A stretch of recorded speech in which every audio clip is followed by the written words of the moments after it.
Hi, everyone, and welcome to 50 Now What? I'm your host, Alicia Sutton.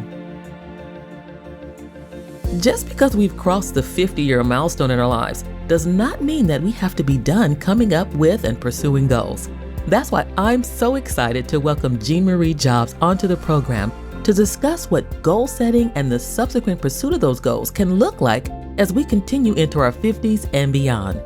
In this illuminating conversation, we discuss the power of intention, how to find clarity of purpose and being, and strategies being present in the present while avoiding tripping on a theoretical future. We also discuss why it's okay to be learning and growing at our age and the beauty of slowing down and embracing the journey. Jean Marie also relates her expertise to her recent battle with breast cancer, where she explains why facing your own mortality can be a greater gift than you may ever realize. There's so much valuable expertise and advice here, and I can't wait for you to soak it in. So let's get right into it. Welcome. I'm so glad to have you with us to talk about goals and intentions. I've been looking forward to it. Thank you. It's great to be here. Well, before we jump into our topic, because we can go in so many directions and We can. it can go so many different ways. But before we jump into it, tell my listeners about you. Okay. Well, I'm 61. Just last month. Super excited. New decade. And I'm living in Northern California with my husband. We've been married. It'll be 31 years in February. And between us, we have 4 kids. We have 14 grandchildren. We have 4 great-grandchildren. And I'm an executive coach and a transformational trainer.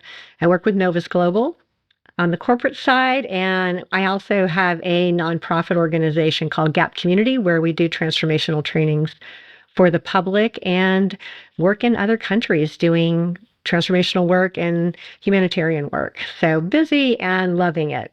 Absolutely wonderful. And for my listeners, this lady does not look at a day into 61 at all. Nowhere near. And Thank certainly you. you don't look like you have 4 children and grandchildren and great-grands. You look beautiful, and we're glad to have you with us.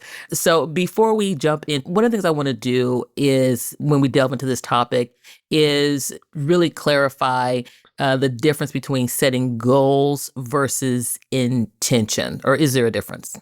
You know, it's interesting. I think people use a lot of different definitions for the word intention. And I think in my experience, we have conscious intentions, which are really what we're talking about here. What are the way that we're setting ourselves up for? What are we moving forward into?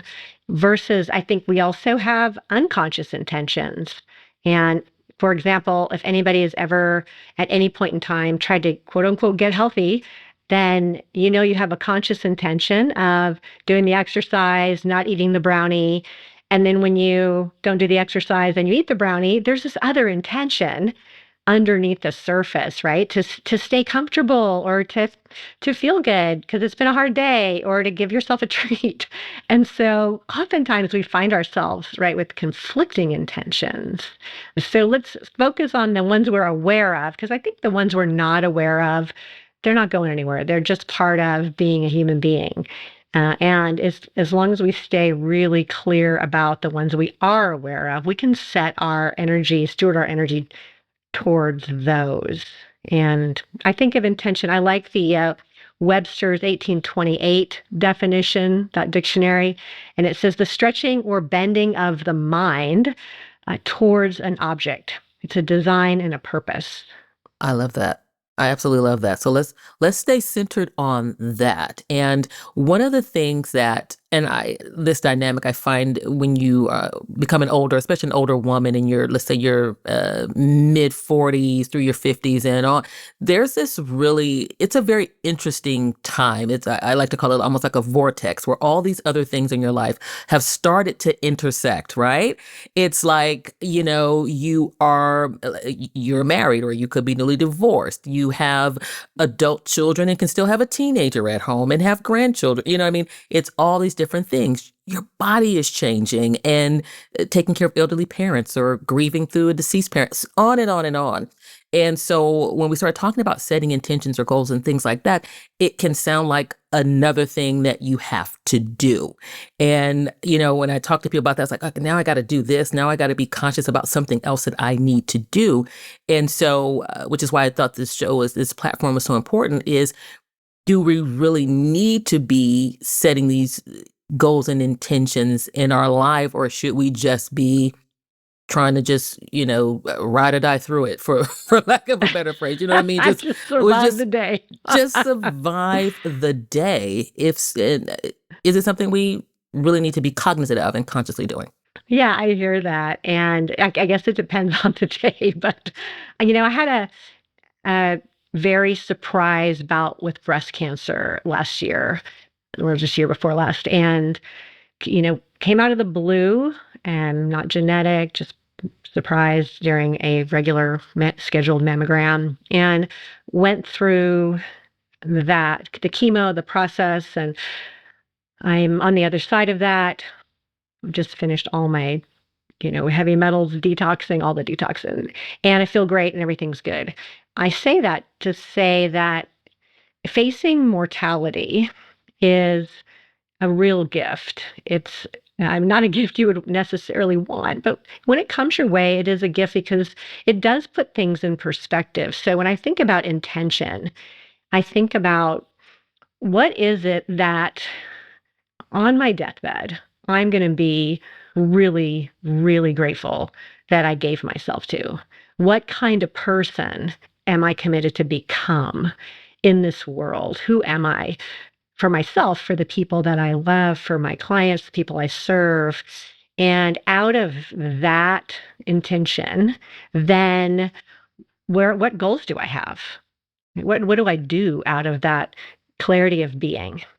And that's how I've definitely been thinking about intention, and it's made decisions a lot easier in the sense that I can say no and have it really be an honest no. I can say yes and have it be an honest yes, with that in mind, that perspective, I guess, in mind. I love that. And speaking of that, and if we're thinking about taking your example of what's happened in your life, if you are thinking in terms of the what if, and how am I going to show up in the world, and what's important to show up in the world long after you're gone, what are the things that you said what are the things that you want those things to stand out to be? And it won't likely be the things that you did from day to day, trying to, cringe through the next event or the next thing that's out of your control, as opposed to setting something there and at least trying to get through it, at least trying to get to the day to day. And I have been listening to your YouTube channel, and Oh, thank you. enthralled in a lot of your content. And one of the things that you talk about is being present. And uh, it was pretty deep. It was actually really deep. And I started thinking about intention and thinking about all those things and how they play into keeping a center. What are your thoughts? What do you think about setting goals, setting intentions, and how that can allow us to be present in the present? Or first of all, why don't I let you describe what you mean by that, by being present? Yeah, thank you. For me, there's an element of trust, and that's trusting whatever is actually occurring, that in some way, that I call it manna, like in some way it's there, for me. And that was a big stretch because I've always thought about that, invited when I train facilitators. I'm like, whatever happens in the training room, it's provision. You just, that's why it's there, and they'll resist it. And honestly, getting diagnosed with breast cancer and going through chemo, that was like, oh yeah, now what? You want to test that theory that you talk about all the time? Exactly. And what was beautiful is what I found was, as I discipline my mind in that direction and set that intention every day, and sometimes minute by minute, because things come and go, and I really found it to be true because while I couldn't pick all my circumstances, and listen, none of us can pick our circumstances always, right? I realized I could choose the way I was relating to my circumstances, and I could choose who I was going to be in the middle of them. And I think I just kept saying, okay, if this is what it is, then let it make me into the person I was created to be. Let it do that. Like I'm surrendered in the best sense of the word to allowing it to refine me and to become the person that I was put here on earth to be. And that to me felt like such empowering thought, so that even when I'm getting chemo or I'm getting biopsies and things that are really uncomfortable and painful, I could recognize that I was still choosing. I had a choice. I didn't have a choice about the thing, but I 100% had a choice about what I made it mean and how I was relating to it. And I think that at the end of all of it, I could stand and say, it gave me more than it took from me. And that was the fruit of being relentlessly, radically present. Because if I started future tripping and thinking, oh my gosh, what if like I want to see my grandchildren, and like I would no, I couldn't, I was like, whoa, I don't even think about it because I didn't have control over that. And then I realized, wow, I've never had control over the things coming my way in some ways, like in the future, and I'm a planner, I'm a scheduler. I have a color coded calendar. And I realized that, yay for the people who make lists and cross their lists off and then write something just to cross it off. Like, hey, Right. I love you people. I am you. And I realized that doing that gave me a semblance of control, but it actually wasn't control. It just made me feel like I was in control. And then when the circumstances radically shifted, I realized, oh, I can put whatever I want on my calendar, and that may or may not mean anything. But the intention is to have it turn out. Have it turn out. Oh, wow, that's very powerful. And wow, that's so powerful. I got to let that sit for a second. Um, Thank you. because I know I have been, and I'm sure a lot of people are in the same situation, in that you're angry about something that happened before, again, something that's over, and you wallow in that, and that somehow becomes the reality of what you're living in.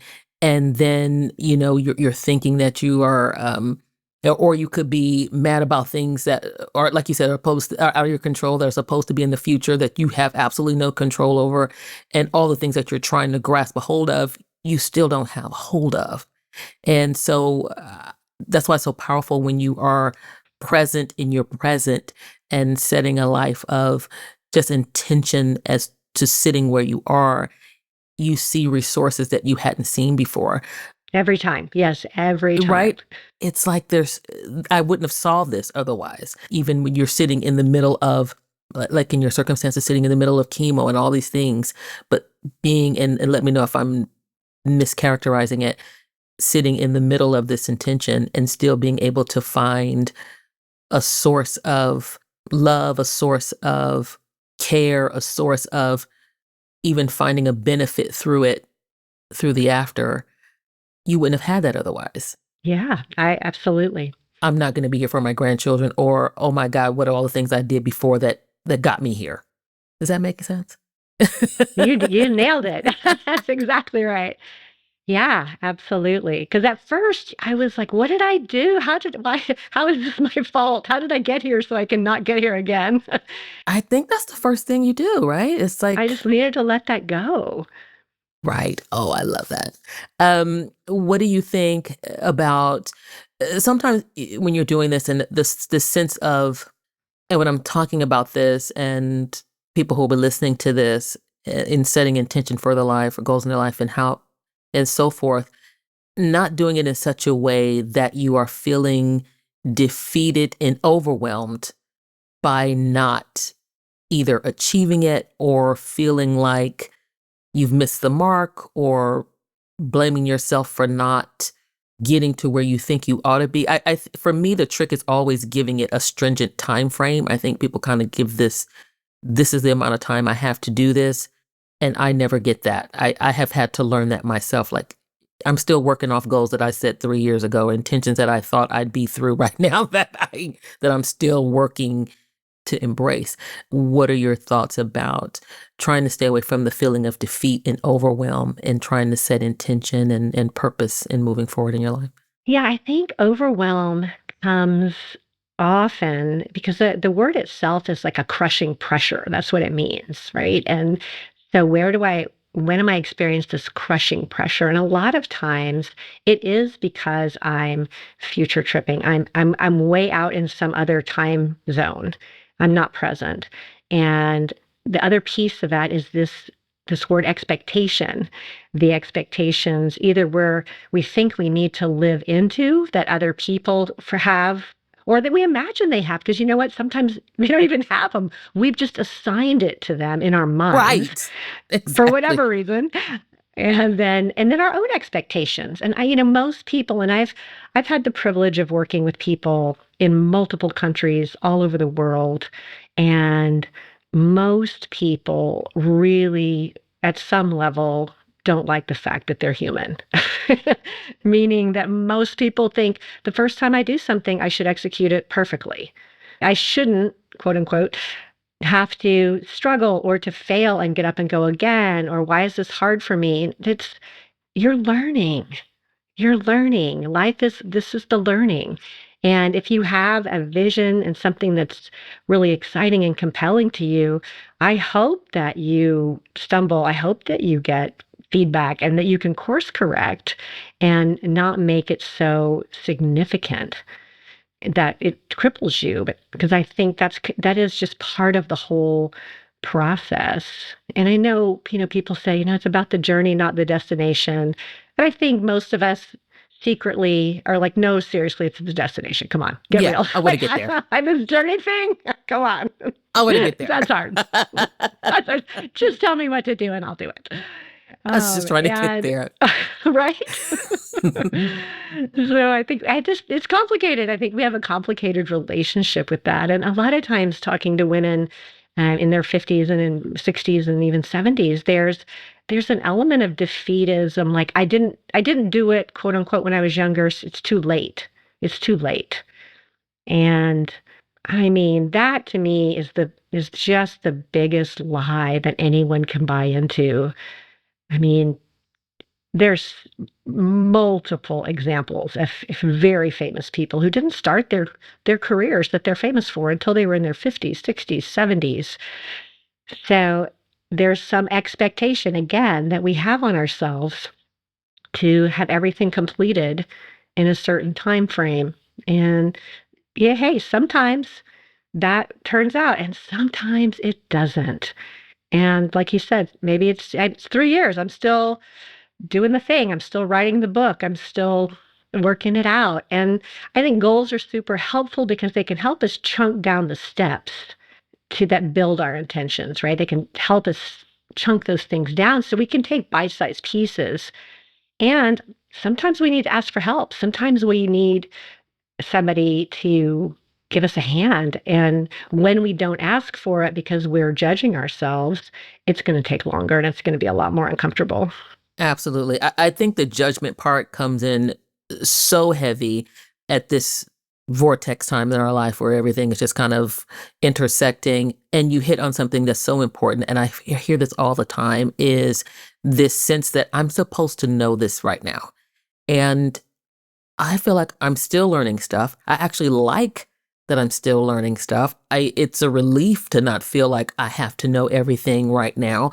And, no, you don't want people telling you what to do, so to speak, but seeking out answers in a way that are beneficial to you can only help you, I think. And at least that's where I've come from. And also in helping to embrace the aging process. Do you think? I mean, I just feel like if I'd been thought I knew it all 10 years ago when I was 40 or 41, I would be lost right now. Right? Amen. I mean, I think there is the reality of the aging process, at least for me, where I feel at sometimes like my body is betraying me. It is not doing the thing it's supposed to be doing. It'll do you It'll wrong. do you wrong. It's not participating well. It is being disobedient. It don't look right. Like what's going on? It don't look right. And and I think I get it. That's just hard. It can be really hard. And I think when we, especially as women, oftentimes we're way more focused, in my experience, than men are or tend to be about the way we look and our bodies and our skin and all the things. And that can be really discouraging. And yeah, stay healthy, be healthy, commit to, a body that you can actually move in for sure and keep it as healthy as you can. And you know what? There is no amount of skin cream that is going to fix every single thing I don't like about every little sag or wrinkle or whatever. I'm like, so what? So what? There isn't. Go with it. I've been embracing this process now. Just go with it. Yeah, I'll definitely do my skincare regimen. Yes, I'll do my walking. Yes, I'll, do all of the things and set those as intentions and goals in my life. Like you said, I want my body to be able to do what I need it to do. But, it's only so much it's going to happen. Gravity takes over and it's just what it is. Gravity takes over and it don't care. Gravity don't care about your opinions. Gravity really don't care about you at all. I love that. I love that. What would you like for our listeners to take away from today? Some of your words of wisdom and guidance. And you have such a broad spectrum. I know it's probably going to be difficult to bring it all down, but you've said so much already. But what would you like to give our listeners? Yeah, thank you. I think the main thing as I'm aging and working with people that the years are moving is to really release the judgments that we tend to hold about ourselves. And some of them are historical and familial, and some of them like, oh, I picked this up when I was 6. Well, let it go. Let it go. There is no judgment, just no judgment. Like you are doing your best. Everybody out there is doing the thing that they are committing to do. And, sometimes it turns out and sometimes it doesn't. And no judgment. Just let it go. Let the judgment go. Be with what is and appreciate that whatever is happening in your life, there is a gift in it, even though you might say to yourself, that wasn't the gift I wanted. That I didn't see that under the tree. It's still there's a way that it can really become something that adds to your blessing box, your resilience, right? Your wisdom. And you can relate to people, empathize and share with them and really leverage your community. I think it's also really easy to isolate as we get older, and please stay connected to people. Loneliness is epidemic and we know that, and it's so dangerous for our health. So stay connected, be in community. People love you, people need you, and you need them too. I love that. I'm a little choked on that one. Thank you. That is absolutely wonderful. Thank you so much. And where can our listeners find you? I know you're on YouTube, but where else can they find you? Yeah, Jean Marie Jobs on Instagram, on YouTube. Those are the 2 easiest places. LinkedIn, all the places. On all the platforms, you can find Jean Marie Jobs, and I thank you. And we'll also put those platforms in our show notes as well, so everyone can look you up. Thank you so much. I appreciate your time. Thank you, Alicia. Appreciate you.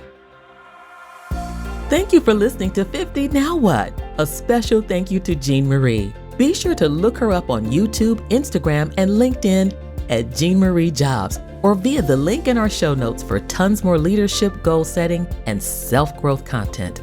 Make sure to follow us, rate, and share the show. Make sure to follow me on Instagram for continuous updates at 50 Now What Podcast. That's 50 Now What Podcast. This podcast was produced by Rainbow Creative, with Matthew Jones as senior producer, Stephen Selnick as producer, and Rob Johnson as editor and audio engineer.